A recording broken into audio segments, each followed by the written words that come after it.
jangan sampai ketika undang-undang ini jadi, itu juga menjadi alat pukul bagi rezim yang berkuasa. Langsung saja, tadi sudah disampaikan teman-teman kami bahwa percepatan RUU perampasan aset dengan nanti segera disahkan seperti itu. Kemudian tadi yang lain juga sudah disampaikan oleh teman-teman kami. Dan kami mewakili aktivis perempuan Padi juga sebenarnya ingin menyampaikan kegelisahan yang sungguh sangat menyedihkan bagi kami, terutama baru beberapa bulan kemarin di akhir bulan April dan Mei, kasus kekerasan seksual tentu yang ada di Pondok Pesantren Dolokusumo itu juga sudah menjadi isu nasional begitu. Dan menurut catatan kami itu juga bagian dari kelambanan hukum gitu ya. Artinya sebenarnya kasus itu sudah dilaporkan sejak 2024, tetapi kemudian baru bisa diungkap dan istilahnya ditangkap pelakunya, itu pun masih harus ada adegan drama melarikan diri kan seperti itu. Padahal korban ini mengalami trauma, mengalami beban psikologis yang sungguh sangat menyakitkan seperti itu. Nah, sehingga kami mendorong kepada anggota DPRI bagaimana penguatan dan juga penegakan hukum yang berpihak terhadap korban. Bagaimana korban kekerasan seksual ini tidak semakin sakit karena trauma yang mendalam ini tidak ditangani dengan baik dari aspek psikologis, fisik dan juga ada restitusinya juga, itu juga penting. Nah, yang kedua adalah eh, penguatan sistem pencegahan tidak hanya sekedar respon kasus gitu ya. Saya senang sekali ketika sekarang sudah ada wacana dari DPR RI adanya revisi Undang-Undang Perlindungan Anak. Ya, mudah-mudahan ini nanti segera bisa ada revisi yang itu betul-betul memang dapat istilahnya berpihak kepada korban. Yang pertama, bagaimana standar pengawasan lembaga pengasuhan anak, dalam hal ini pesantren, kemudian daycare, ataupun panti asuhan. Selama ini bagaimana sistem standar operasional prosedurnya, ini seperti apa? Kalau SOP pengawasan ini bisa dilihat kemudian secara transparan, SOP-nya jelas, tentu ini juga akan menjadi istilahnya rasa aman dan nyaman bagi orang tua yang memondokkan ataupun menaruh anaknya di daycare. Saya kira kasus Jogja itu juga menjadi catatan ya daycare. Dan beberapa teman kami di luar Pati itu agak meragukan ketika mau mondokin di Pati, Pak, Bu. Ini gimana, pondok pesantrennya aman nggak? Oh aman, saya tetap memastikan bahwa masih banyak pondok pesantren di Pati yang bagus-bagus itu masih banyak, Bapak. Perlu saya sampaikan. Hanya memang butuh sistem pengawasan dan juga sistem pencegahan sejak dini ya. Deteksi dini itu menurut kami memang harus gitu ya. Jadi saya kira di dalam Undang-Undang TPKS gitu ya nomor 12 tahun 2022 mulai dari pencegahan, penanganan, kemudian perlindungan dan juga pemulihan korban ini harus menjadi satu kesatuan, tetapi poin pencegahan ini menjadi penting. Jadi sebelum adanya kejadian-kejadian itu, bagaimana pemerintah gitu ya dengan regulasinya itu betul-betul memastikan implementasi hukum ini tidak hanya sekedar sekedar aturan, tetapi implementasi ini bisa sampai daerah. Itu catatan kami. Dan yang terakhir Bapak Ibu, eh, adanya istilahnya anggaran ya. Ya, ketersediaan anggaran khusus dari pusat maupun daerah untuk program pencegahan, pemulihan dan pemberdayaan korban kekerasan seksual. Jadi ini penting supaya di daerah ini juga ada anggaran khusus yang memang diperuntukkan untuk advokasi bagi pelayanan korban. Karena korban itu tidak hanya diselesaikan lewat hukum saja, Pak, tetapi pasca itu pemulihannya ini menjadi lebih penting gitu ya.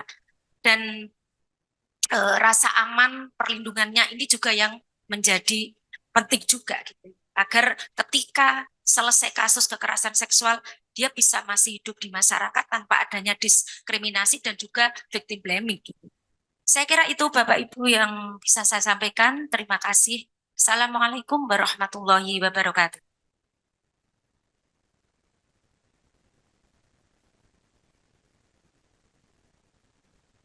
Baik. Bapak Ibu sekalian, terima kasih atas aspirasi yang disampaikan dari Forum Komunikasi Rakyat Pati. Tadi udah beberapa hal yang sudah kita terima terkait hampir sama semuanya, yaitu tentang percepatan pengesahan RUU Perampasan Aset. Kemudian juga ada sesuai dengan leading sektornya, ada aspirasi tentang pertanian, ada yang nelayan, kemudian juga kekhawatiran dan keresahan kondisi Pati saat ini. Setelah semua aspirasi disampaikan, meminta ketegasan siapa yang diberikan tugas dan fungsi penegakan Kamtibmas di Pati ini yang betul-betul dari pemerintah pusat menuju orang yang bisa memulihkan Pati seperti sedia kala, merasa nyaman, merasa aman, dan juga di Pati ya jangan sampai tadi ada yang disampaikan seolah-olah ada pembiaran. Nah ini sudah kita catat semuanya, Pak Lukman, Pak Agung, Pak Doni, dan Ibu Lida, Ibu Indar, Ibu Indar, termasuk terakhir dari Ibu Indar barusan berbagai hal kita juga menerima di Jakarta seolah-olah yang kejadian yang waktu itu sama sudah dilaporkan dari tahun 2024 kok tidak ditindaklanjuti. Setelah ditindaklanjuti dan kita menanyakan kepada APH di sana baru terungkap jangan sampai kejadian tujuannya bicara tadi kan. Nah, kita minta tanggapan tambahan dari Bu Hari dan Pak Ade. Baik. Assalamualaikum warahmatullahi wabarakatuh.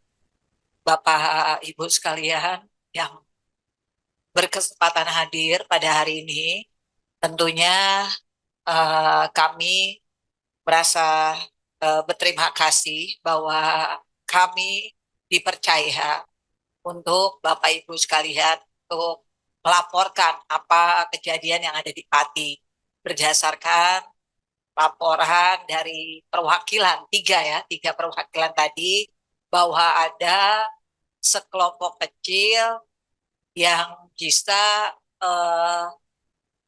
yang bisa membuat konotasi terhadap daerah Pati sehingga harapan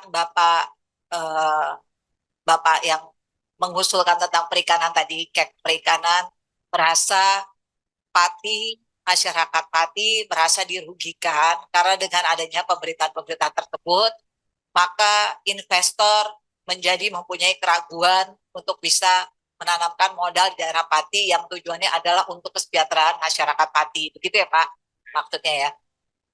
Baik, tadi saya bisa menyimpulkan bahwa tuntutannya itu ada sekitar 5, yaitu percepatan pengesahan RUU Perampasan Aset, optimalisasi peran aparat penegak hukum dalam menjaga kondusivitas Kabupaten Pati, penguatan kesejahteraan petani Ketelha melalui hilirisasi, dan pengembangan Pati sebagai kawasan ekonomi strategis. Tadi saya baca sekilas usulannya itu adalah industri, agro dan pangan, maritim dan perikanan, industri dan logistik Pantura, integrasi dari 3 kawasan. Dan yang terakhir adalah penguatan pers dan tata kelola informasi digital.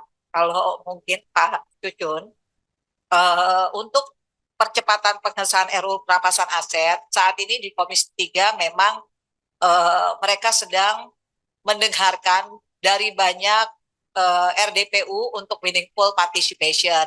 Karena RUU ini juga ada sedikit tricky situation, jangan sampai ketika undang-undang ini jadi, itu juga menjadi alat pukul bagi rezim yang berkuasa. Jadi kan kita harus membuat undang-undang itu yang setara antara masyarakat dengan penguasa. Jadi mungkin bukan diperlambat tidak, tetapi lebih kepada kehati-hatian. Sehingga ketika undang-undang ini jadi, jangan sampai nanti masyarakat juga yang menyesalinya, kan gitu. Download Tribun X sekarang, menghadirkan lokal menjadi Indonesia.